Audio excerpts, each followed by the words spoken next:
Eh, para aquellos que conocen las Sagradas Escrituras, sabemos que estamos en los últimos tiempos, en tiempos en los que una de las profecías que debía cumplirse en los últimos tiempos era que iba a haber una gran apostasía.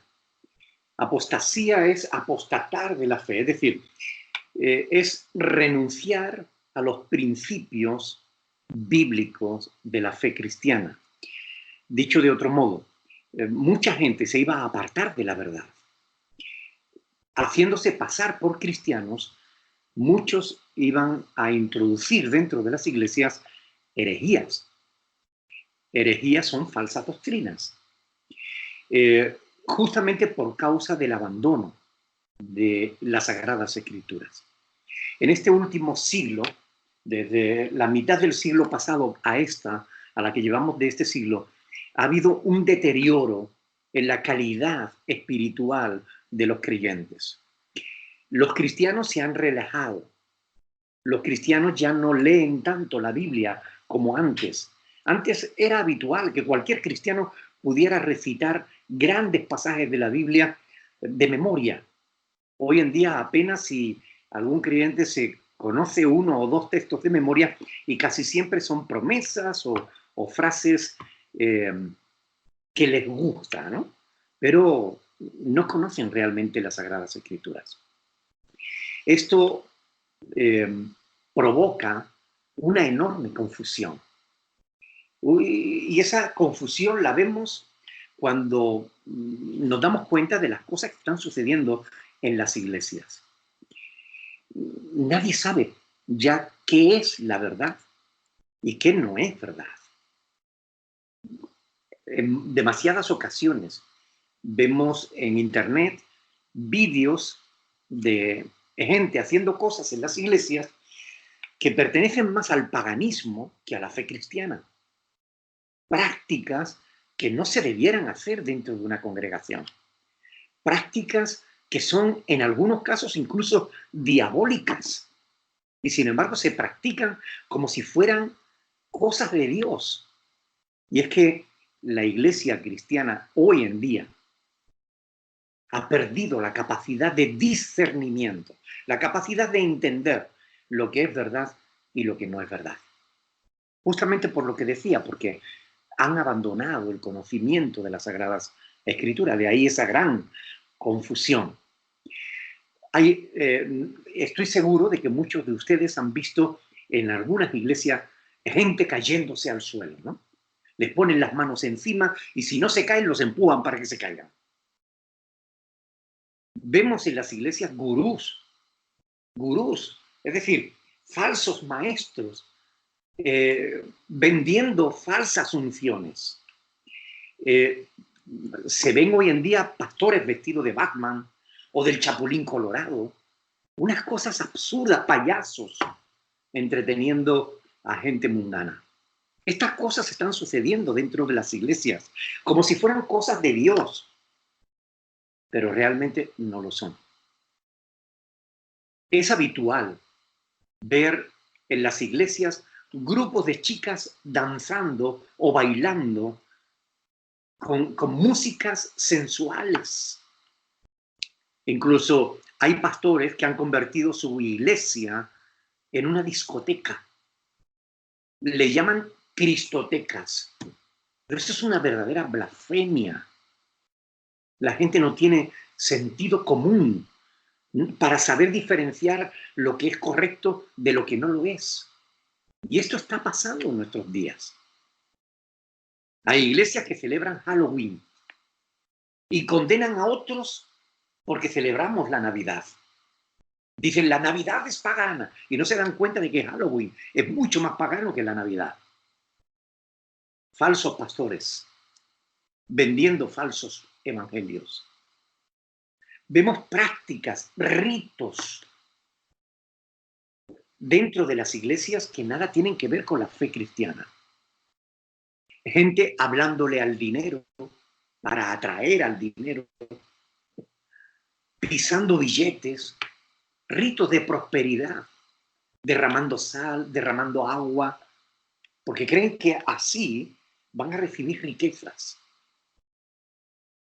prácticas de codicia, de avaricia y falsas unciones. No sé si han oído hablar de la unción del agua. Cogen una botella de agua y supuestamente la santifican y le echan agua a la gente y dice que al que le caiga el agua va a recibir la unción de Dios. Qué cosa más necia, más estúpida, con menos sentido común. La unción de la chaqueta. El predicador se quita la chaqueta, la avienta contra alguien y ese alguien va al suelo. Incluso la unción del zapato. El predicador se quita el zapato y a quien le caiga el zapato, ese va a recibir la unción. Y se ve que la recibe supuestamente porque empieza a temblar y se cae al suelo y supuestamente está recibiendo la unción de Dios. ¡Qué necedad! Hay un pastor que predica la unción del chicle. Él se mete un chicle a la boca y se la da a la gente. Y se mete otro y se lo da a otra persona. La unción del chicle, qué asco. Hasta la unción del cachetazo. Se ve un vídeo en internet donde un chico joven, grande como un armario, y un predicador chiquitito que le dice, ¿tú quieres la unción? Sí. ¿Tú sabes lo que te viene encima? Y el muchacho le dice, no. Y le pega una cachetada enorme. Y el chico se queda así todo extrañado. Recibe la unción, le dice. Qué cosa más torpe. Un pastor que le da a beber gasolina a la gente. Pero bueno, ¿a dónde vamos a llegar? Gente que enseña que si tú quieres que tus pecados sean perdonados, no te basta con la fe en Cristo, no. Tú tienes que escribir tus pecados y clavarlos en una cruz. ¿Acaso la muerte de Cristo no fue suficiente? Ahora yo tengo que escribir mis pecados y clavarlo en una cruz de madera. ¿Es que la cruz de Cristo nos sirvió? Homosexuales dirigiendo las alabanzas en las iglesias, bailando como mujeres.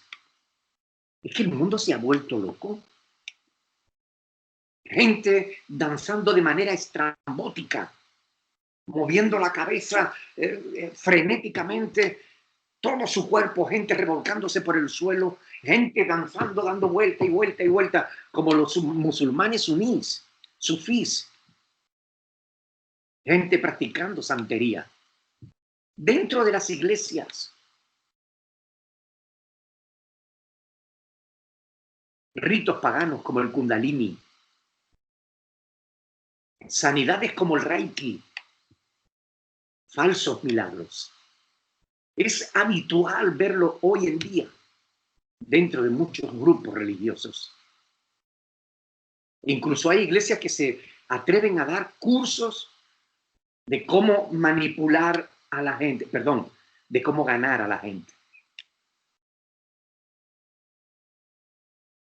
Ya no se practica la consejería pastoral, ahora se practica el psicoanálisis. ¿Saben? Un pastor inglés aquí en Fuerteventura me ofreció hacer un curso para que después de hacer ese curso, que por cierto me costaría $800 hacerlo, después de hacer ese curso, yo a las personas que vengan a consejería podría cobrarle entre 40 y 80 euros por la consulta. Mire, cuando yo le eché un vistazo al curso que me quería vender este inglés, un pastor inglés, la mayor parte del curso consistía en una pantomima psicológica, en la que la gente tendría que realizar regresión. Es decir, yo lo tendría que psicoanalizar, estudiar a ver dónde empezó el problema, por qué empezó el problema, trasládate a ese tiempo, hipnotizarlo para que la persona regresara al momento en el que tuvo esa mala experiencia y ahora cambiar ese mal recuerdo por un recuerdo falso, por un recuerdo inventado, supuestamente para librar a la persona de la angustia. Todo eso forma parte de las falsedades que hoy se están vendiendo como si fueran la obra del Espíritu Santo. Pero eso nada tiene que ver con la obra del Espíritu Santo. ¿Cuál es la verdad? Gracias a Dios tenemos las Sagradas Escrituras. Si no tuviésemos la Biblia, estaríamos totalmente perdidos, porque cualquiera diría, yo pienso, a mí me parece, yo creo, y cada uno andaría en los pensamientos de su propio corazón. Pero gracias a Dios tenemos la palabra de Dios, las Sagradas Escrituras, que es la que nos dice cuál es la verdad. Tenemos que conocer la palabra de Dios. Tenemos que escudriñar las Sagradas Escrituras. Porque Jesús dijo que la palabra de Dios es verdad, toda ella. Toda la palabra de Dios es verdad. Él mismo, Jesús, dijo, yo soy el camino y la verdad y la vida. El caso es que, ¿saben ustedes todo esto que está ocurriendo hoy en día en las iglesias? Ya estaba profetizado. Estas cosas que están sucediendo hoy en el siglo XXI, hace 20 siglos, en el siglo I, ya se anunció que iban a suceder estas cosas. Por ejemplo, el Señor Jesús mismo, en Mateo capítulo 7, versículo 15, dijo, guardaos de los falsos profetas, que vienen a vosotros con vestidos de ovejas, pero por dentro son lobos rapaces. Guardaos. El mensaje ahí es que nos debemos proteger. Nos tenemos que guardar de falsos profetas, falsos pastores, falsos maestros, gente falsa que vendría a engañarnos. Un poco más adelante, en ese mismo pasaje de Mateo capítulo 7, en los versículos del 21 al 23, el Señor Jesús dice, no todo el que me dice Señor, Señor, entrará en el reino de los cielos, sino el que hace la voluntad de mi Padre que está en los cielos. Y el Señor Jesús dijo, muchos me dirán en aquel día, pero Señor, Señor, no profetizamos en tu nombre, y en tu nombre echamos fuera demonios, y en tu nombre hicimos muchos milagros. Y el Señor le dice, entonces le declararé, nunca os conocí. Apartaos de mí, hacedores de maldad. Por tanto, ya, fíjense, en tiempos del Señor Jesucristo, ya Él nos estaba advirtiendo que iban a venir gente falsa, enseñando cosas falsas en su nombre. También el apóstol Pablo nos advirtió lo mismo. En Hechos de los Apóstoles, en el capítulo 20, Pablo se está despidiendo de los pastores de Éfeso. Los reunió a todos y les dijo, yo sé que después de mi partida entrarán entre vosotros, en medio de vosotros, lobos rapaces que no perdonarán al rebaño. Se lo estaba diciendo a los pastores. Yo sé que dentro de vosotros entrarán lobos rapaces. Y además dijo, y de vosotros mismos, es decir, de entre los auténticos pastores, de entre vosotros mismos, se levantarán hombres que hablen cosas perversas para arrastrar tras de sí a los discípulos. Es decir, no solo que iba a haber falsos pastores, sino que de los pastores auténticos, muchos se iban a desviar de la verdad y acabarían enseñando falsedades. Simplemente para que la gente les siguiera. Simplemente para que ellos pudieran llevarse a la gente tras de sí. ¿Saben lo que significa eso? Significa que no podemos creer a cualquiera. No podemos creer a cualquiera que venga diciendo que habla en nombre de Dios o que viene de parte de Dios. Ni a aquellos que digan simplemente que quieren ayudarte. debemos asegurarnos de si dicen la verdad o no. Debemos estar alertas, porque el Señor Jesús nos dijo, guardaos de los falsos profetas. Para guardarnos de ellos, primero tenemos que detectarlos. Si no sabes discernir entre un verdadero profeta, un verdadero pastor y un falso pastor, puede que a lo mejor estés escuchando a un pastor falso y no te das cuenta. Tienes que estar alerta para que no te engañen. El apóstol Pablo, en Primera de Timoteo, capítulo 4, versículos del 1 al 5, dijo que el Espíritu dice claramente que en los últimos tiempos algunos se apartarían de la fe, escuchando a espíritus engañadores, doctrinas de demonios. Fíjense, dentro de las iglesias se iban a introducir doctrinas de demonios, enseñanzas de demonios. También el apóstol Pedro habla de este tema.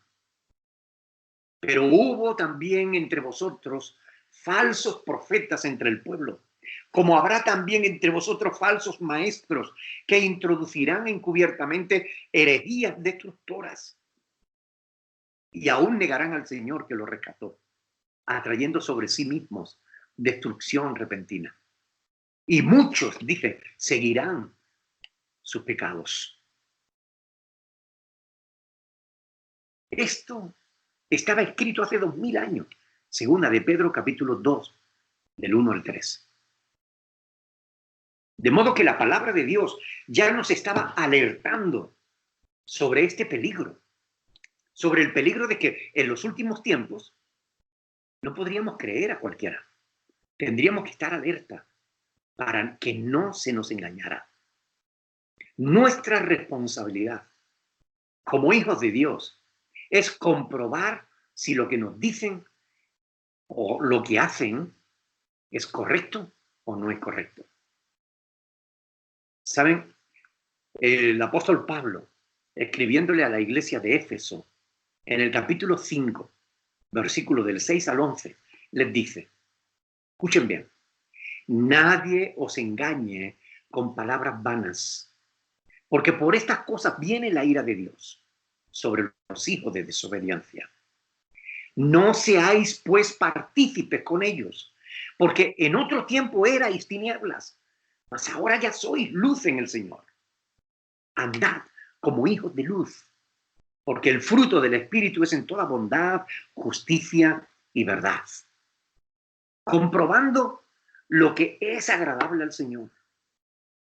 Y advierte, y no participéis de las obras infructuosas de las tinieblas, sino más bien reprenderlas.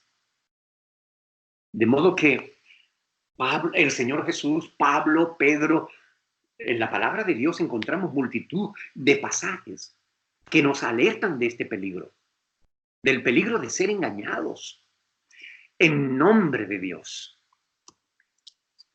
Si nosotros estudiamos la historia de la iglesia, nos damos cuenta de que a lo largo de la historia se han hecho muchas cosas en nombre de Dios que Dios no hubiera querido jamás que se hubieran hecho. Pero los hombres dicen hablar en nombre de Dios. Y hay quien, por decir, yo soy pastor o yo vengo en nombre de Dios, le creen sin comprobarlo.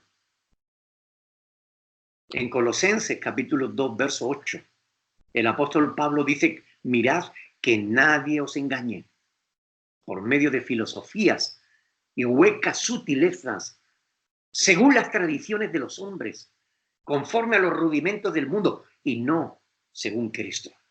Mirad que nadie os engañe. Son advertencias que encontramos en la palabra de Dios. Por eso, cada cosa que escuchamos, cada cosa que vemos, cada cosa que se nos dice, debemos confirmar si es verdad o si no lo es. ¿Quieren aprender a protegerse a fin de que nadie les engañe? Si quieren aprender a protegerse, yo les puedo dar la clave. Yo les puedo enseñar el medio a través del cual ustedes se pueden proteger. ¿Saben? Es necesario que conozcan la palabra de Dios. Esa es la clave. Que ustedes conozcan las Sagradas Escrituras. Porque si ustedes conocen las Escrituras, nadie les podrá engañar jamás. Por favor, el que está con el papel ahí molestando a los demás, déjenlo quieto. Quédese quietecito. No distraiga a nadie. ¿Saben? Si algo de lo que se les dice concuerda con lo que está escrito en las Sagradas Escrituras, es que es verdad. Pero si lo que les están diciendo o lo que están haciendo no concuerda con lo que está en las Sagradas Escrituras, entonces no puede ser verdad. Porque la palabra de Dios es verdad. Y nada contrario a la palabra de Dios puede ser verdad. Esa es la clave. La clave que no deben olvidar para que averigüen si lo que escuchan, si lo que ven es o no es de Dios. Si ustedes aprenden a conocer la Escritura, a leer la palabra de Dios, nadie jamás podrá engañarle más. Pero deben cuidarse de cualquiera que les diga algo contrario a la verdad que se encuentra en la palabra de Dios. Aléjense de todos aquellos que pretenden manipular vuestras emociones. Gente que han aprendido psicología barata y que puede hacer que ustedes se sientan felices y contentos y se rían a carcajadas, o pueden hacerles llorar y hacerles sentirse culpables. Y cuídense de quienes les manipulan las emociones. Maduren, no sean niños, no se dejen engañar, actúen en consecuencia. Como adultos, ustedes tienen el deber de aprender a diferenciar la verdad de la mentira. Y yo de verdad que oro a Dios para que os ayude realmente a aprender a diferenciar lo uno de lo otro. Pero es necesario que ustedes estudien la palabra, conozcan la verdad de Dios. Miren, si alguien le dice a usted que para que sus pecados sean perdonados, usted tiene que escribir sus pecados en un papelito y colgarlo, clavarlo en una cruz, le está mintiendo. Si tú quieres que tus pecados sean perdonados, lo que dice la Biblia es que debes creer en Cristo y en la obra que Cristo hizo en la cruz del Calvario. Esa cruz, la de Cristo, es la única que limpia pecados. El sacrificio de Cristo, no el que tú escribas tu pecado, lo clave en una cruz o lo queme y lo entierre. Esas son prácticas de brujería. Eso nada tiene que ver con la verdad. Si alguien te dice que tú para que seas feliz o para que encuentres la paz, necesitas hacer regresión, volver en tu mente a tu niñez, descubrir dónde hiciste mal y olvídate de eso. Eso no es de Dios. Eso pertenece a la psicología barata de los hombres. Lo que tú necesitas, si quieres ser feliz, si tú quieres una vida nueva, lo que tienes que hacer es creer en Cristo Jesús, entregarle tu vida a Él. Es Cristo el único que te puede cambiar tu corazón. Y donde hay resentimiento, Él puede sembrar amor. Donde hay angustia, Él pone paz y armonía. Es Dios el que hace su obra. ¿O acaso la obra de Cristo no fue suficiente? ¿Va a ser la obra de un hombre más importante que la obra de Dios? Cuando alguien le dice a un cristiano que para ser libre de sus pecados tiene que hacer esto o aquello, escuchen bien, te está mintiendo. La Biblia dice claramente que el que está en Cristo, nueva criatura es. Las cosas viejas pasaron, dejaron de ser, y ahora todas las cosas son nuevas. Por eso es tan importante que ustedes aprendan a entender las Sagradas Escrituras, porque así nadie les podrá engañar jamás. Yo sé que no es fácil, leer la Biblia. Yo sé que no es fácil comprometerse con Dios a tener una vida de consagración. Lo sé.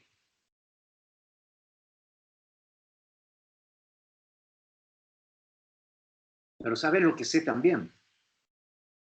Que si lo haces, nadie te engañará. Sabrás la verdad y tu vida cambiará.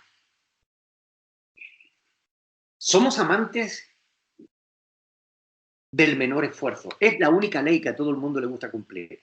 La ley del menor esfuerzo. Preferimos que alguien nos diga lo que tenemos que creer. Pero a mí no me interesa decirte lo que tú tienes que creer. Me interesa enseñarte a que por ti mismo busques lo que debes creer en la palabra de Dios. No es lo mismo darte un pescadito cada vez a darte una caña y enseñarte a pescar por ti mismo. Tienes que aprender a conocer a Dios por ti mismo, a tener una vida de relación personal con Dios, para que seas libre. Libre de toda religiosidad barata, libre de toda santería, de todo paganismo, libre de tantas prácticas mentirosas que hoy se ven en muchas iglesias. El otro día me comentaba uno que visitó una iglesia y le decía que para echar fuera a los demonios tenía que escupir en un cubo, tenía que vomitar en un cubo. Ustedes pueden coger la Biblia, pueden coger todo el Nuevo Testamento, ver todos los pasajes en los que Cristo echó fuera demonios, en los que Pablo echó fuera demonios. Díganme a ver si hay un solo versículo donde hable de que tiene que vomitar o de que tiene que ponerle un cubo delante. Son tonterías de los hombres. No crean patrañas, no crean tonterías. Estudien la palabra de Dios. Cuando somos pequeños, se nos engaña con facilidad. Que si los niños vienen de París, o que los trae la cigüeña, que si los Reyes Magos nos traen los juguetes. Pero cuando somos grandes, que nos sigan engañando, ya no es culpa de los que nos enseñan, es culpa de nosotros mismos, que no nos tomamos el esfuerzo de saber si lo que nos están diciendo es verdad o no lo es. Yo quiero que ustedes sean maduros, no más duros, sino maduros. Que ustedes aprendan, que ustedes sepan por sí mismos diferenciar entre el bien y el mal, entre la verdad y la mentira, para que puedan guardarse, protegerse de aquellos que les pretenden engañar. Ahora sé que necesitamos la ayuda de Dios. Por eso me gustaría hacer una oración por todos vosotros, para que Dios os ayude, para que ponga en vosotros el deseo de escudriñar las Escrituras, para que de esa manera, conociendo la verdad, nadie os engañe. Oremos, aprovechemos esta oportunidad y pidámosle al Señor que Él nos ayude. Cierra tus ojos y oremos. Padre del cielo, te doy gracias, Señor, porque tú eres bueno. Porque nos has dejado una palabra hermosa que podemos meditar, que podemos conocer, profundizar. Y por ella, Señor, sabemos lo que es verdad y lo que no lo es. Te ruego en el nombre de Jesús que tú ayudes a mis hermanos a amar tu palabra.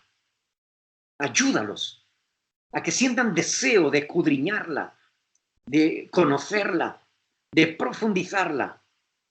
Ayúdalos, Señor, para que ellos amen el estudiar tu palabra, que no sea una carga para ellos, que disfruten haciéndolo.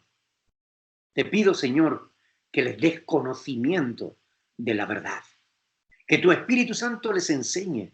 Aún mientras duermen, tu Espíritu Santo les esté enseñando, recordando tu palabra, ayudándoles a entenderla. Señor, ayúdalos para que sean libres de todo engaño del enemigo, para que sean libres de toda mentira, de todas aquellas prácticas pecaminosas o paganas que se han introducido dentro de las iglesias. Ayúdalos para que ellos puedan conocerte de verdad y conocer tu palabra y por ella puedan ser libres por completo. Te lo ruego en el nombre de Jesús, sabiendo, Señor, que tú eres poderoso para hacer mucho más de lo que te pedimos o entendemos. A ti sea todo honor, toda honra y toda gloria, ahora y siempre, por los siglos de los siglos. Amén. Amén. Les animo a que escudriñen las Escrituras, porque es conociendo la palabra de Dios que nadie les podrá engañar jamás. Ahora, si tienen alguna pregunta, ahora es el momento de hacerlas. ¿Ok?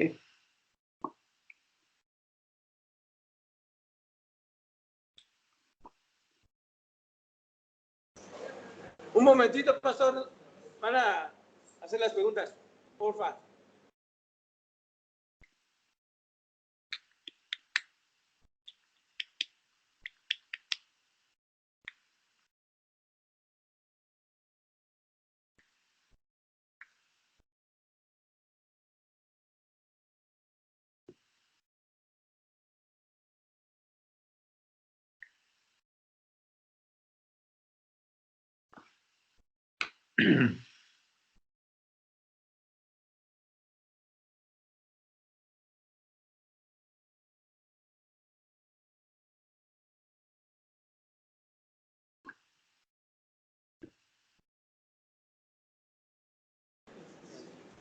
Pastor, buenas tardes. Buenas tardes, pastor. No se escucha todavía. Buenas tardes, me llamo Alejandro. ¿Ya me escucha o no me escucha? No se oye. Ya está. A ver ahí, pastor. ¿No?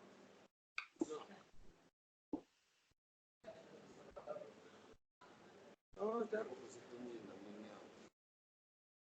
No, ya. Ahí, pastor. Está perdiendo la vista, Marcelino. No. No, pero no. Está activado el micrófono. ¿No me escucha bien? No.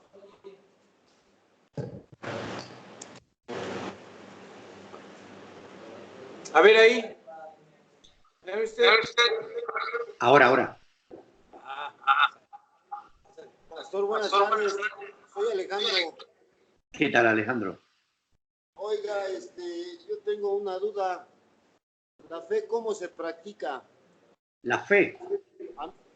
Antes que nada, a mí me han dicho que la fe se practica con obras. ¿Está bien o está mal? Bueno, a ver, la fe es la confianza que depositamos en Dios y en su palabra. ¿Ok? ¿Cómo mostramos esa confianza? Justamente cumpliendo con lo que Dios dice en su palabra. Es decir, si yo digo, yo creo mucho en Dios, pero no le hago caso, yo estaría mintiendo, ¿no? Es como si yo digo que amo a mi esposa, pero después le soy infiel. No sé dónde estaría mi amor, ¿no? Si queremos realmente mostrar nuestra fe, la fe se manifiesta por una vida transformada, por una vida de sujeción a Dios. Y esto es importante, sujeción a los mandamientos de Dios. Por ejemplo, una de las cosas que Dios dice en su palabra es que debemos amarnos los unos a los otros. Pero si yo digo que amo a Dios y me peleo con todo el mundo, yo no estoy poniendo en práctica la palabra de Dios. Por tanto, yo puedo decir que tengo fe, pero mi fe no es auténtica porque no se evidencia en la práctica de la voluntad de Dios. ¿Ok? La fe se evidencia porque hacemos lo que a Dios le agrada. Otra vez no escucho.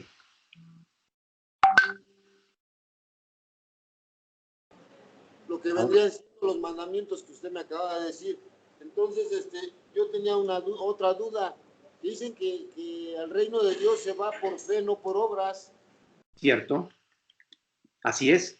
Fíjate que en Efesios capítulo 2, versículos del 8 al 10, es un pasaje muy interesante, porque en esos versículos se nos dice que la salvación no es por obras, la salvación es por fe en Cristo. ¿Ok?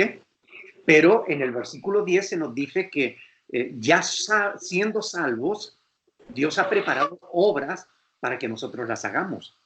No para que nos salvemos, sino para que una vez salvos andemos en ellas. Por tanto, la salvación no es por obra, la salvación es por fe. Pero la fe auténtica te lleva a actuar en las obras de Dios. ¿Entiendes la diferencia o no? No, no, pastor, no, o sea, no defino bien cuál es la fe y cuál es la... O sea, las obras sí las defino, pero la fe bien así, no A ver, defino. la Biblia dice en Efesios capítulo 2, versículo 8 al 10, que no, la salvación no es por obras, para que nadie se gloríe. Si la salvación la consiguiéramos por las obras, diríamos, pues yo me la he ganado y Dios me la tiene que dar. Entonces yo podría gloriarme delante de Dios. Bueno, para que eso no sea así, la salvación se consigue simplemente por fe en la obra de Cristo. Es decir, yo creo que el sacrificio de Cristo es lo que me limpia de pecado y me otorga la salvación. El sacrificio de Cristo. Por eso yo tengo fe y la fe es lo que me salva. Ahora, si yo tengo fe, yo tengo que hablar. ¿Pueden quitarle el volumen ahí ahora, por favor? Porque está interrumpiendo continuamente el volumen. Sí.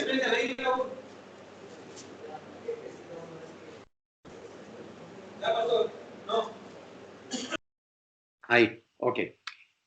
Por tanto, es que estaba continuamente el ruido ese de fondo y no me dejaba hablar. Por tanto, la salvación es por fe, no es por obra. Pero una vez que somos salvos, si mi fe es auténtica, tiene que mostrarse por las obras que Dios ha preparado de antemano. Es decir, porque yo ande en los mandamientos de Dios. Yo no ando en los mandamientos de Dios para salvarme, sino porque ya soy salvo. Dios me ha regalado la salvación.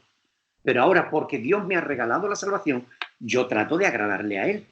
No para salvarme, porque ya soy salvo. Por fe soy salvo. Pero hago la voluntad de Dios porque quiero agradar a Dios. Por tanto, no son mis obras lo que me salva, sino mi fe. ¿Ok?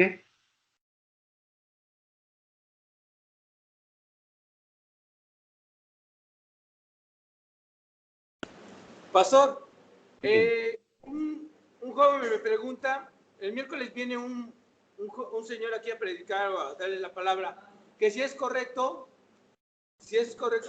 dice que él se basa en la filosofía y en la Biblia para sacar un punto de vista. ¿Que es correcto? No. A ver, la Biblia no se interpreta a la luz de la filosofía. La Biblia se interpreta a la luz de la propia Biblia. ¿Ok? Un pasaje de la Biblia debe ser interpretado a la luz de otros pasajes de la Biblia. Las filosofías son pensamientos humanos, pero nosotros sabemos que los pensamientos del hombre no son como los pensamientos de Dios. Isaías capítulo 55, versículo del 8 al 9, Dios dice, como son más altos los cielos que la tierra, así mis pensamientos son más altos que vuestros pensamientos. Por tanto, los pensamientos de Dios y los pensamientos de los hombres son diferentes. No podemos confiar en los pensamientos del hombre, porque entonces, ¿para qué necesitamos la Biblia? Si con la filosofía fuera suficiente, entonces ¿para qué necesitamos la Biblia? Ahora, la Biblia es palabra de Dios. ¿Cómo vamos a mezclar la palabra de Dios con palabra humana? De humana sabiduría, de humana filosofía, ¿no? Estaríamos contraviniendo lo que justamente Pablo nos enseña en Colosenses capítulo 2, versículo 8. No debemos mezclar la verdad de Dios con las mentiras de los hombres. La palabra de Dios debe ser predicada en base a la palabra de Dios. La Biblia se interpreta a la luz de la Biblia, no a la luz de la filosofía, ni a la luz de la cultura, ni a la luz de las tradiciones, ni a la luz de ninguna otra cosa. La Biblia se interpreta a la luz de la Biblia. Y si mezcla la Biblia con filosofías humanas, entonces ya no es palabra de Dios. Están mezclando la verdad con la mentira. Cuando la verdad se mezcla con algo de mentira, deja de ser verdad. Una media verdad es una completa mentira. Y esto es muy importante que lo entiendan. No se dejen engañar por nada. No se dejen engañar por nadie. La palabra de Dios es lo que necesitamos conocer. Pablo dice en 2 de Timoteo capítulo 3, verso 16, que toda la escritura es inspirada por Dios y útil para redarguir, para corregir, para instruir en justicia, a fin de que el hombre de Dios sea enteramente preparado para toda buena obra. Es decir, la palabra de Dios es suficiente. No necesitamos más. ¿Para qué vamos a mezclar la palabra de Dios con filosofías humanas? Si las filosofías son pensamientos humanos que no tienen nada que ver con la verdad. Por tanto, no mezclen el atún con el betún, no lo confundan. Porque una cosa es el atún y otra cosa es el betún. A veces la gente confunde una cosa con la otra, pero no. La verdad de Dios no debe ser mezclada con nada más. La palabra de Dios debe ser predicada por sí sola. Y es la palabra de Dios la que transforma vidas, la que cambia hogares, la que restaura matrimonios. Es la palabra de Dios, no la filosofía del hombre. No sé si eso es suficientemente claro.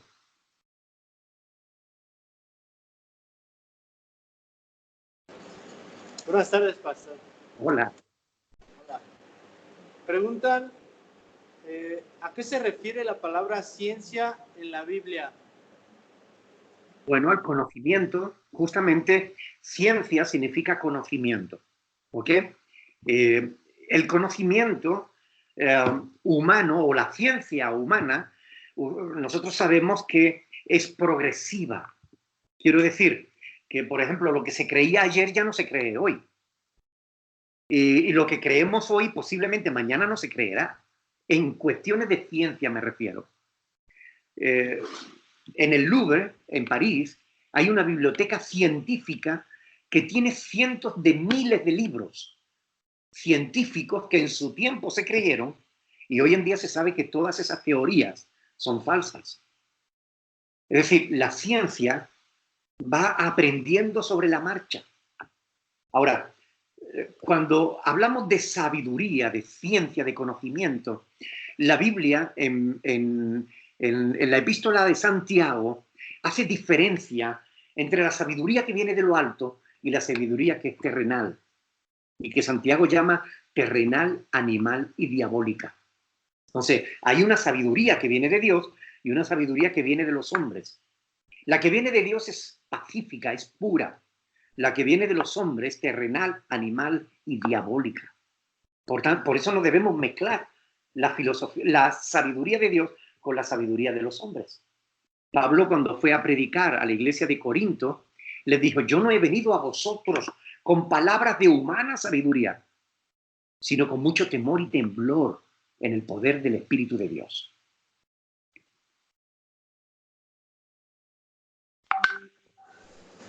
Gracias.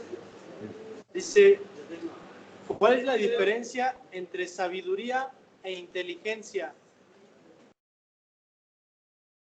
Inteligencia es la capacidad de ser listo, ¿ok?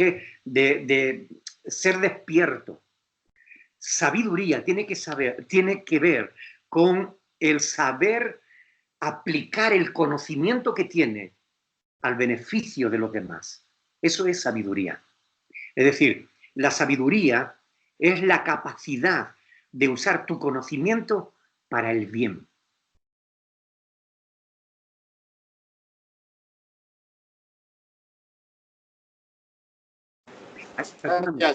Perdóname. Hay personas, por ejemplo, lo digo para que entiendan bien la idea, hay personas que son inteligentes, son capaces de acumular mucho conocimiento, pero ese conocimiento no les sirve de nada, porque no lo ponen en obra para el bien.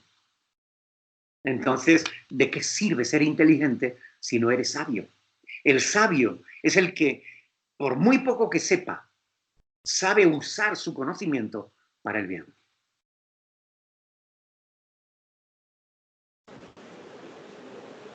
Preguntan, ¿qué es un acto profético y si en la Biblia se menciona?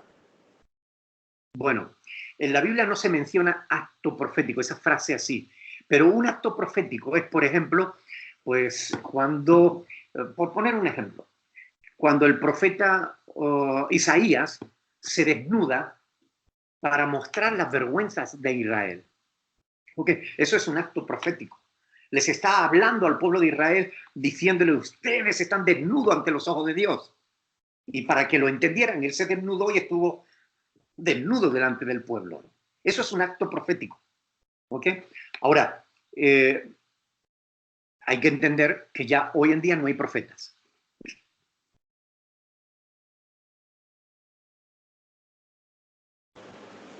Dice, ¿es cierto que cuando hay muchas discusiones en casa, llega una salación para todos? ¿Que llega una qué? Salación. ¿Qué es eso? Mala suerte. Mala suerte. Bueno, el creer en la suerte tiene que ver con la superstición. Buena suerte, mala suerte. No deben creer en la superstición. Deben creer en lo siguiente.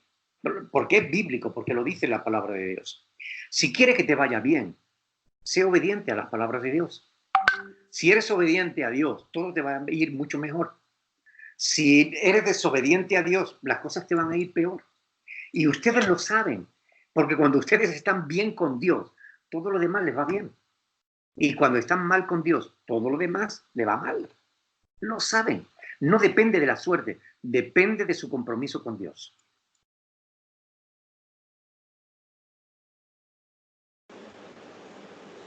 Dice aquí, a los pastores que hacen esas liberaciones falsas, ¿se les puede quitar el permiso de ser pastores? Bueno, desgraciadamente, el ministerio pastoral no es una profesión colegiada. Quiero decir, que no hay un colegio de pastores que pueda intervenir y quitarle su carné de pastor, ¿no? Sino que muchos pastores ni siquiera son pastores de verdad. Hay falsos pastores que alquilan un local y dicen yo soy pastor y ponen un cartel y empiezan a engañar a la gente y a sacarle el dinero, ¿no? Lo que sí deben tener claro, todo pastor, sea verdadero o sea falso, es que todos nosotros un día vamos a estar en la presencia de Dios y vamos a tener que rendir cuentas por todo lo que hemos hecho, lo que hemos dicho, lo que hemos enseñado y lo que hemos vivido. Esa conciencia de saber que vamos a ser juzgados por Dios debiera hacer andar en temor a los pastores. Pero muchos pastores falsos no tienen temor de Dios. Por eso se hacen multimillonarios engañando a la gente. Porque no tienen temor de Dios. Porque en el fondo creen que pueden engañar a Dios. O piensan, bueno, pues si voy a vivir 50, 60 años, voy a vivir a todo lujo y después pues ya veré. Bueno, pues después te vas a pasar toda una eternidad en el infierno, lamentando lo que has hecho. Porque no hay nadie que escupa contra el cielo que no le caiga encima.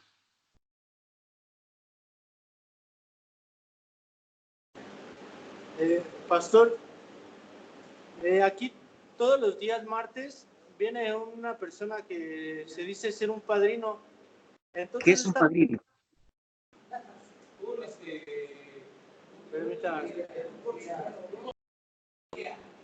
Un guía. Entonces, este tipo nos dice que hagamos una regresión en nosotros mismos a cuando éramos niños para identificar toda la problemática que hemos tenido y para saber identificar cuáles son las razones por las cuales nosotros llegamos a tomar las drogas. Bueno, eso es algo que no deben hacer, ni deben permitir. Las razones por las cuales ustedes tomaron las drogas es porque ustedes eran libres y tomaron la decisión libre y voluntariamente. Nadie les obligó. Los problemas que tuviste en tu casa no fueron los causantes de que tú tomaras droga. Los problemas que tuviste en el trabajo o en tu pareja no fueron los problemas que te llevaron a la droga. A la droga te llevaste tú solo. La palabra de Dios nos dice claramente, el alma que pecare, esa morirá. Y los hijos no llevarán los pecados de los padres, como los padres no llevarán los pecados de los hijos. Sino que el alma que pecare, esa morirá.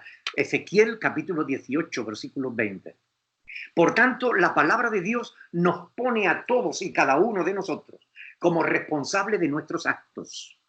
Nosotros tomamos nuestras decisiones y a veces nos equivocamos y a veces metemos la pata. A veces hacemos lo correcto y a veces no. Hacer regresión es una práctica que no tiene nada que ver con la voluntad de Dios. Es más, violenta la voluntad de Dios. Porque la regresión es una excusa para que tú no te sientas culpable. Para encontrar a un culpable, tu papá, tu esposa, tu jefe de trabajo, la ciudad, la ley del gobierno, echar fuera balones. Y eso no es correcto. Señores, si tú quieres de verdad superar tu adicción a las drogas, empieza por reconocer que fue tu decisión personal la que te metió en las drogas. Y es también tu decisión personal la que te tiene que sacar de las drogas. No te dejes engañar. No sean niños. Ustedes son adultos. No permitan que les coman el coco, la cabeza. No permitan que hagan eso. Ustedes no necesitan regresión. Necesitan reconocer vuestros errores. Necesitan reconocer vuestras malas decisiones. Necesitan arrepentirse de esos pecados y de pedir perdón a Dios para poder superar la adicción. La regresión es una práctica diabólica que te lleva a sustituir la verdad por mentiras. La verdad es que la decisión la tomaste tú. No puedes echar esa culpa sobre otro, porque eso no te va a ayudar. Eso te está engañando a ti mismo. No, empieza por reconocer tu responsabilidad. Y cuando seas responsable, cuando tú digas, sí, yo tomé la decisión, yo me metí en las drogas, yo hice esto, y yo no debía haber tomado esa decisión. Me dejé llevar por el grupo, me dejé convencer, fui a donde no tenía que ir, hice lo que no tenía que hacer. Empieza por ahí. Y cree en Cristo. Porque si tú crees en Cristo, Cristo perdonará todos tus pecados. Todos tus pecados. Primera de Juan, capítulo 1, versículo 9. Dice, si confesamos nuestros pecados, Dios es fiel y es justo para perdonar nuestros pecados y limpiarnos de toda maldad. De modo que el que está en Cristo, nueva criatura es. Por tanto, tú no necesitas regresión, necesitas arrepentimiento. Necesitas confesar tus pecados delante de Dios. Y necesitas seguir adelante con tu vida, asumiendo responsabilidades. Porque si lo que tú haces es culpar a otros, eso no te va a ayudar. Al contrario, te convierte en un bebé. Te convierte en una persona inmadura, que cada vez que meta la pata, buscará a alguien a quien culpar. Oiga, no. Si usted quiere aprender, si usted quiere madurar, comience por reconocer sus propios errores. Yo no estoy aquí para decirles lo que ustedes quieran oír. Estoy aquí para decirles la verdad.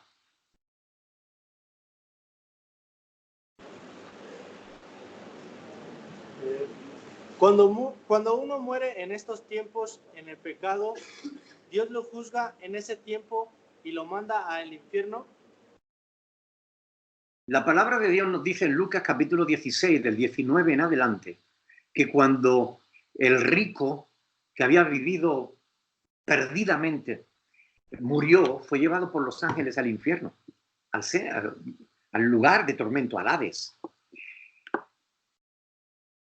Mientras que Lázaro, aquel pobre mendigo que había vivido toda su vida sufriendo, fue llevado al cielo, al seno de Abraham.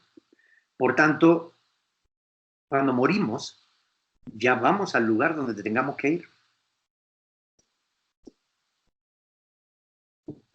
Dependiendo de nuestras obras, de nuestros actos.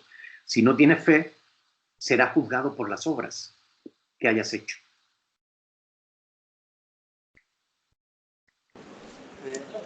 Hablando en este tema de las regresiones, a nosotros nos las hacen constantemente, cada martes.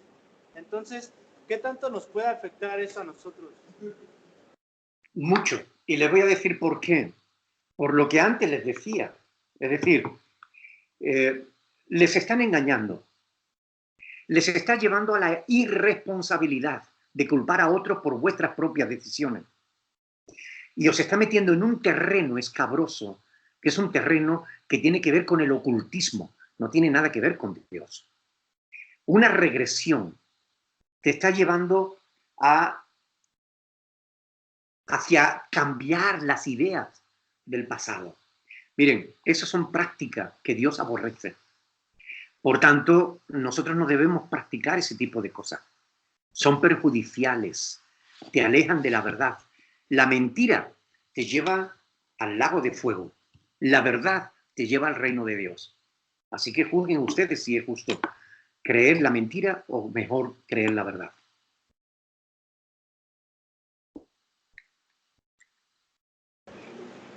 Buenas tardes, mi nombre es Alejandro.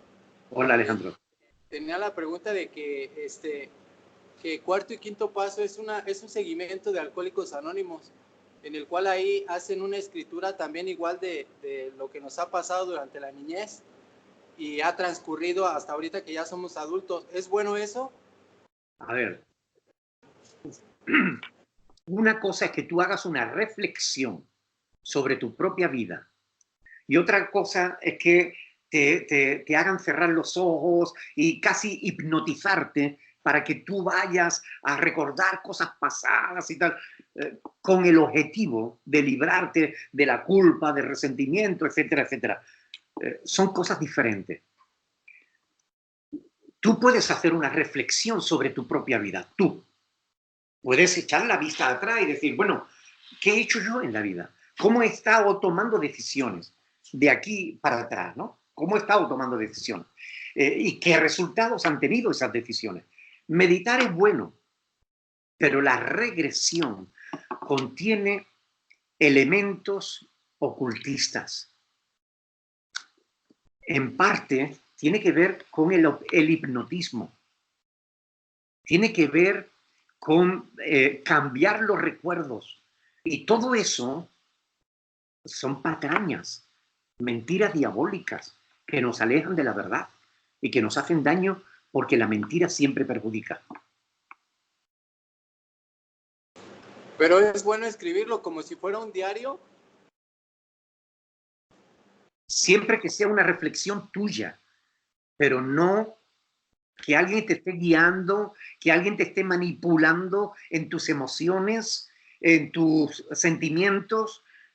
Ahí es donde está el peligro, que te dejas manipular. Y eso no es bueno. Nadie debiera dejarse manipular. Si yo estuviera ahí, yo no permitiría que ese hombre siguiera con sus prácticas. Yo no lo permitiría.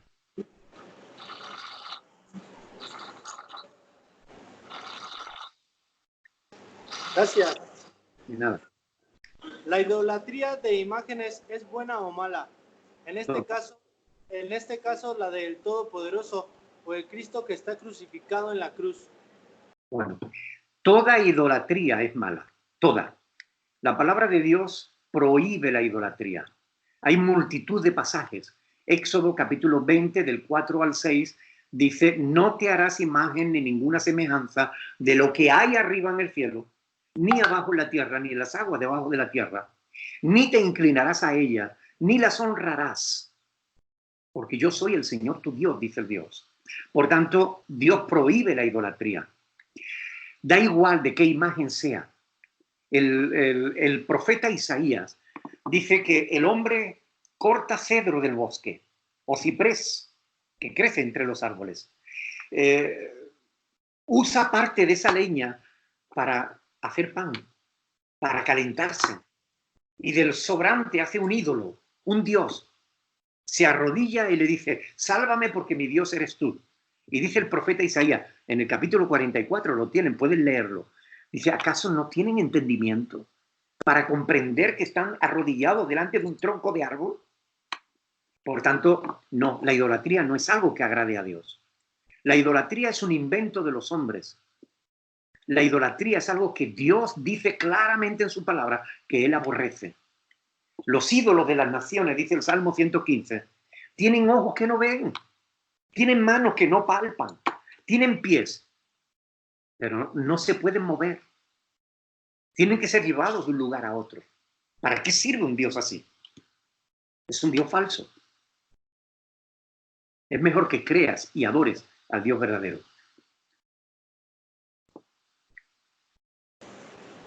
Sí, gracias. Pastor, en cuanto a lo que dijo de las iglesias que según liberan demonios, ¿nosotros los cristianos podemos liberar en verdad o se necesita saber algo? Se necesita saber mucho, sobre todo teniendo en cuenta que el mundo de los demonios es un mundo bastante peligroso. Cualquier cristiano no puede echar fuera demonios, ¿ok? Debe ser preparado para ello, ¿ok? Por eso es una tarea que Dios encomendó a los apóstoles y los apóstoles a los pastores. Es algo que tenemos que tener mucho cuidado. Había un chico que estaba, cuando yo estaba estudiando para pastor, había un chico sevillano que estaba estudiando conmigo. Él no creía en el mundo de los demonios. Curiosamente, se fue a África de misionero. A los pocos meses de estar en África, ustedes saben el montón de santería, de brujería que hay en África, ¿no? A los pocos meses de estar en África, lo trajeron de vuelta para Sevilla, pero venía catatónico, sentado en una silla de ruedas, totalmente ido, cayéndosele la baba, sin poder hablar, moverse, ni un solo músculo de su cuerpo. Estuvo así durante 2 años, al cabo de los cuales murió. Porque él, que no creía en los demonios, se fue a un terreno lleno de demonios de misionero, sin la suficiente preparación. Por tanto, el mundo de los demonios es un mundo muy peligroso. La Biblia cuenta en Hechos de los Apóstoles, capítulo 19, que hubo 7 hijos de un tal Esceva que, viendo a Pablo echar fuera a los demonios, ellos dijeron, pues nosotros podemos hacer eso también. Y se pusieron a echar fuera demonios. Ellos decían, te conjuro por el Dios que predica Pablo. Y ellos dijeron, por el Jesús que predica Pablo. Y los demonios le dijeron, sí, a Jesús conocemos. Y a Pablo también sabemos quién es. Pero vosotros, ¿quiénes sois? Y dice la Biblia que salieron desnudos y heridos. O sea que es un tema peligroso. Por tanto, no aconsejo que ningún creyente que no tenga la suficiente preparación se meta en un problema de ese tipo. De hecho, hay pastores que ni siquiera están preparados.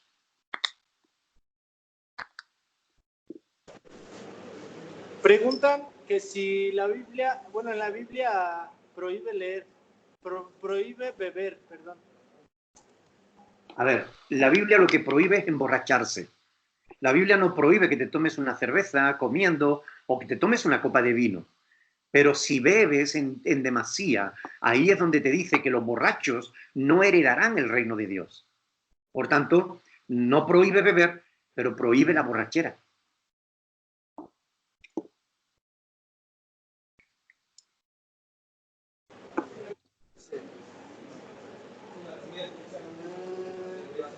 Quisiera preguntarle si entonces es malo regresar a nuestra niñez y sacar todo lo malo que hemos vivido y sufrido, buscarle hasta el último rincón de nuestras memorias y confesarlas en frente de nuestros compañeros. A ver, no necesitan hacer eso.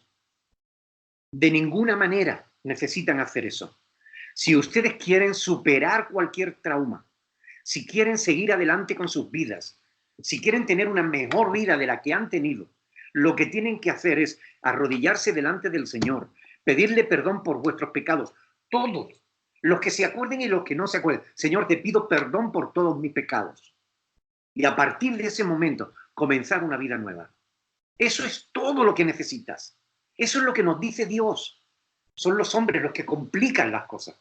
No se dejen complicar. Hagan caso a lo que Dios dice. Confiesa tus pecados al Señor y tus pecados serán borrados. Los que te acuerdes y los que no te acuerdes. Tú no necesitas acordarte de qué trauma tuviste en la infancia. Lo que necesitas es superarlos. Y la manera de superarlos es pidiendo perdón a Dios por todos tus pecados y empezando a vivir una vida nueva.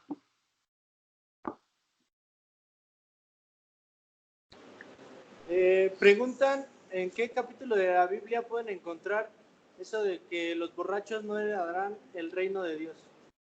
Primera de Corintios, capítulo 6. Vamos a ir a Primera de Corintios, capítulo 6, versículo del 9 al 11. Ahí dice, ¿no sabéis que los injustos no heredarán el reino de Dios? No erréis, ni los fornicarios, ni los idólatras, ni los adúlteros, ni los afeminados, ni los que se echan con varones, ni los ladrones, ni los avaros, ni los borrachos, ni los maldicientes, ni los estafadores heredarán el reino de Dios. Y esto erais algunos, mas ya habéis sido lavados, ya habéis sido santificados, ya habéis sido justificados en el nombre del Señor Jesús y por el Espíritu de nuestro Dios. Por tanto, fíjense lo interesante que es este versículo 11, ¿no? Y esto erais algunos. Tú puede que fueras un mujeriego, que fuera un ladrón, que fuera lo que fuera. Pero en el momento en el que tú crees en Cristo, comienzas una vida nueva. Todas esas cosas pasaron. Eres una persona nueva. Por eso se dice que el que cree en Cristo es una nueva criatura. Es decir, que ha nacido de nuevo. Es una manera de decir que su vida ha comenzado otra vez. ¿Qué importa lo que haya sido antes? ¿Qué importa lo que hiciéramos de niño o lo que nos pasara de niño o lo que hiciéramos de jóvenes? ¿Qué importa? Lo que importa no es el pasado, lo que importa es lo que tú quieras hacer de aquí en adelante.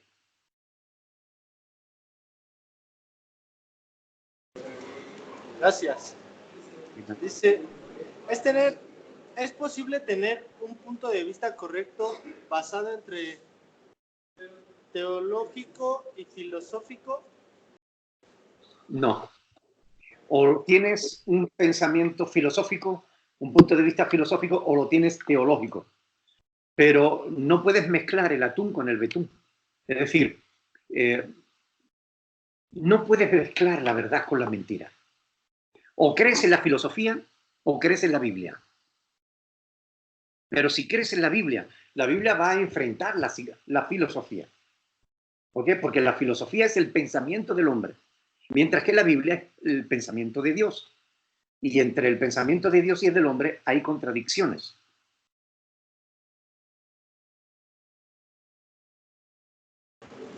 Gracias.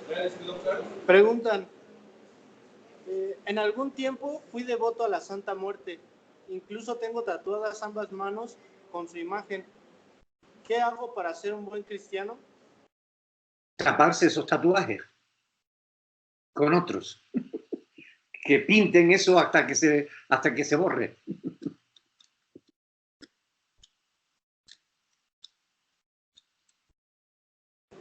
Gracias. Mira, Preguntan, ¿por qué Dios nos ama tanto si le fallamos tantas veces? bueno, Juan también se hizo esa pregunta, ¿no? ¿Por qué? Y la respuesta es una sola, ¿no? Porque Dios es amor. Y el amor de Dios es un amor real, es un amor único, es un amor incondicional. Él no nos ama porque nosotros nos portemos bien o seamos buenos. Él nos ama porque Dios es amor. Entonces, no hay mayor explicación que esa, ¿no? Que es que Dios nos ama porque Él es amor, ¿no?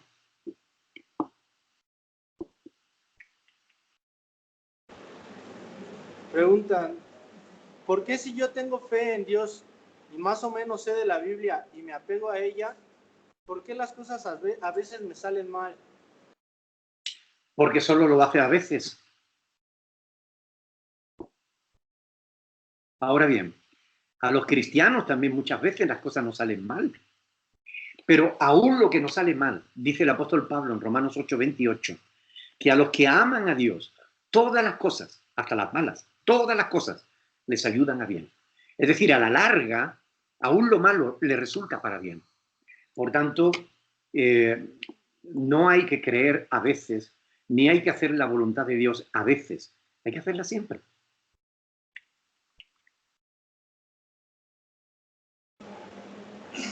Gracias. ¿Cómo puedo devolverle al Señor todo lo bueno que me ha dado? de ninguna manera. Aunque vivieras 1000 vidas y las 1000 vidas las vivieras consagrados a Dios, sirviendo a Dios, no podrías pagarle lo que Dios ha hecho por ti. Todo lo que eres, todo lo que tienes, ¿qué tienes que no hayas recibido?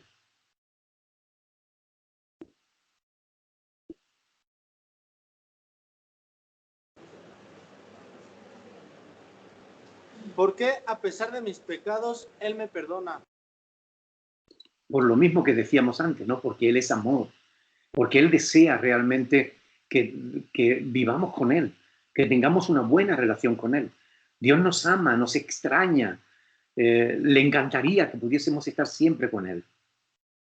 Por eso nos perdona cuando nos arrepentimos.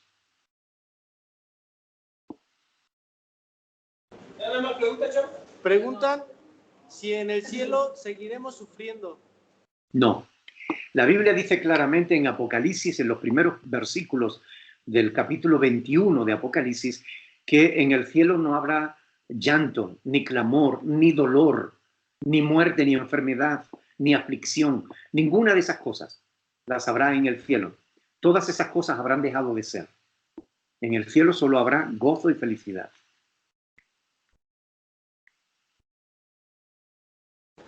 Hola, pastor, ¿cómo está? Dios lo bendiga. Igualmente, mi hermano, ¿qué tal? Pastor, le quería hacer una pregunta. Hoy me enteré que un amigo mío conocido, su hijo murió en los juegos mecánicos. Se desprendió el juego y murió de 24 años el joven. Entonces, fui a tratar de darle consuelo y palabra, ¿verdad?, de Dios. Pero cuando él se estaba desahogando conmigo, pastor, él me comentó que su hijo no creía en Dios.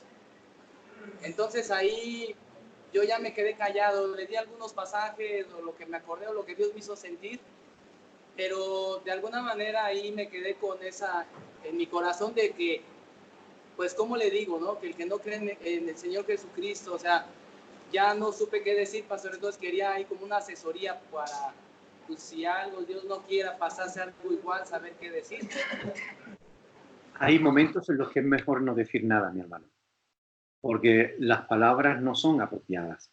A veces basta con estar al lado del que sufre y mostrarle, bueno, nuestra comprensión, ¿no?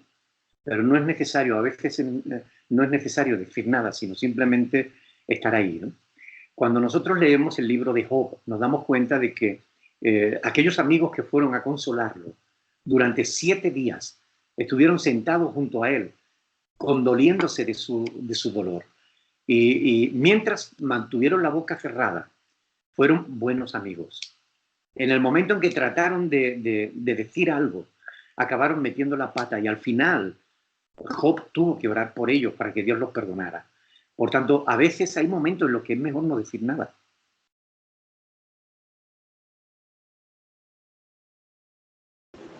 Ok, pastor, gracias. Y sí, lo único que dije que iba a estar orando mi familia por él, por su familia, para que venga.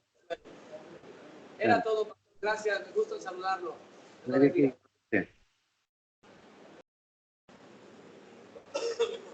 Cuando tú te confiesas en una iglesia, cuando un sacerdote te da la hostia, ¿eso qué significa? Significa que te está engañando. A ver, el sacerdote no tiene poder ni autoridad para perdonar pecados. El único que puede perdonar pecados es Dios. Por eso la Biblia dice que es a Dios a quien debemos confesar nuestras transgresiones. David lo dice en el Salmo 32, ¿no? Confesaré mis transgresiones al Señor. Es Dios el único que puede perdonarnos, porque los hombres no tenemos autoridad para perdonar pecados. Nadie ha recibido autoridad para perdonar pecados, solo Dios. Por tanto, cuando un sacerdote te dice, ego te absolvo, yo te absuelvo, te está mintiendo. Es una falsa doctrina católica que no se sostiene bíblicamente. Gracias. Preguntan si en la Biblia hay un pasaje en el cual diga que Jesús tomó con los adúlteros y con los borrachos. Hay muchos. De hecho, Jesús tenía fama de comilón y de bebedor. Eso es algo que está en las Escrituras, ¿no? Por ejemplo, en Mateo capítulo 11, versículo 19, dice el Señor, desde el 18, ¿no? Dice, porque vino Juan, que ni comía ni bebía, y dicen, demonio tiene. Y vino el Hijo del Hombre, es decir, él, que come y bebe, y dicen, he aquí un hombre comilón y bebedor de vino, amigo de publicanos y de pecadores. Pero la sabiduría es justificada por sus hijos, ¿no? Es decir, Jesús tenía fama de comilón y de bebedor, ¿no? Eso es así. Esa es la verdad, ¿no? Pero sabemos que Cristo jamás pecó, jamás hizo nada indebido, aunque fue tentado en todo, mas no pecó.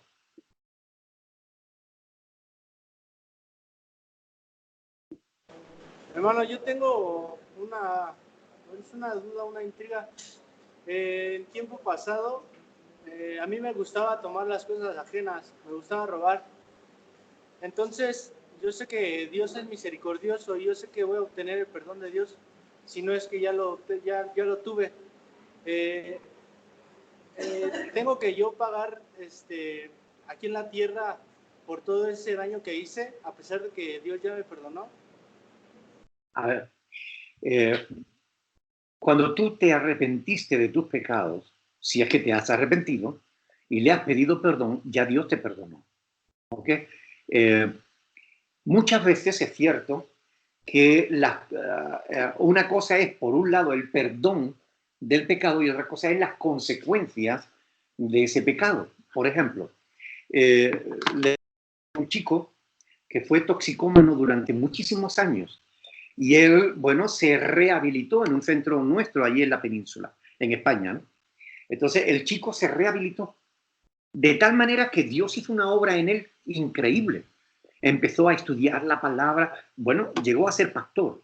Y después de 4 años de estar sirviendo a Dios como pastor, un día se pone enfermo y murió de SIDA. Un SIDA que él había cogido cuando era toxicómano. Es decir, Dios había perdonado su pecado, pero las consecuencias de su pecado todavía estaban dentro de él. El SIDA que había cogido estuvo durante 4 años bien, pero al cabo de los 4 años tuvo una infección y murió. Pues conozco a otro que había sido muy bebedor, ¿ok?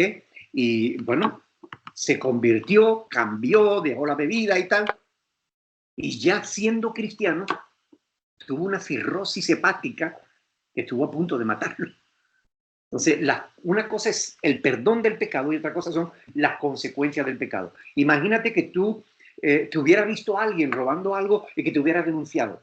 A lo mejor Dios te perdona tu pecado, pero a lo mejor tienes que pagar cárcel por aquel pecado que hiciste. ¿Me entiendes lo que te quiero decir? Son dos cosas diferentes. Una es la culpa del pecado y otra es la consecuencia de ese pecado.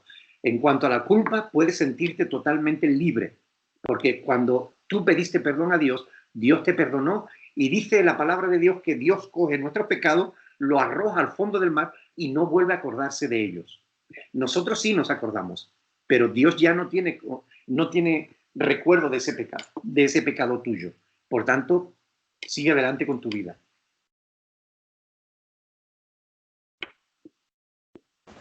Gracias, hermano. De nada. Pastor, una pregunta. Un joven me preguntó que él cuando salió de aquí se fue a robar, andaba robando. Él incitó a un amigo de él a robar y ese amigo lo mataron, que si él es culpable de eso. En parte sí, evidentemente, porque si él lo incitó a robar, él es responsable de las consecuencias que le pasaron al amigo. Por tanto, debe pedir perdón a Dios por eso.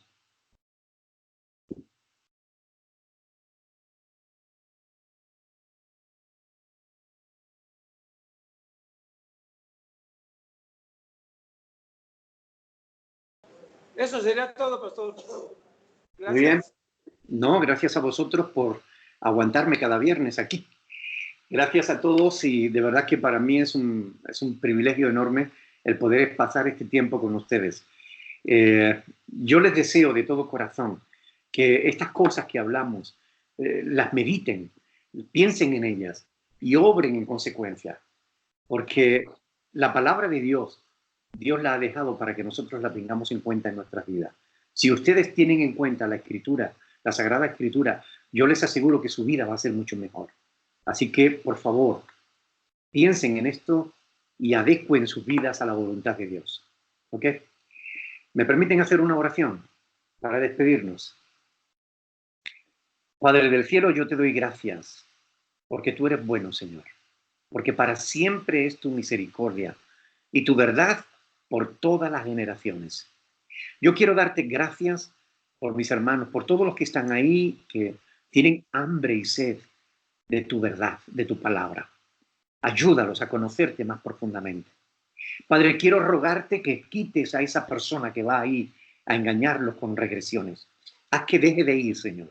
Por favor, en el nombre de Jesús.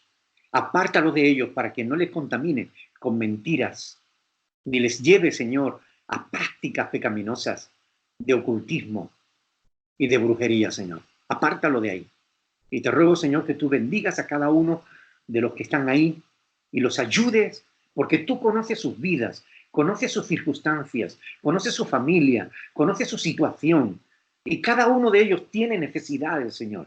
Unos de una forma y otros de otra. Bendice a cada uno en particular. Por favor, Señor, a cada uno que pueda sentir en este momento que tú realmente estás ahí con ellos y que les vas a ayudar, Señor. Por favor, te lo suplico en el nombre de Jesucristo, tu Hijo, quien dio su vida por todos nosotros, para librarnos de este siglo malo. Te lo ruego en su nombre. Y gracias, Señor, en el nombre de Jesús. Amén.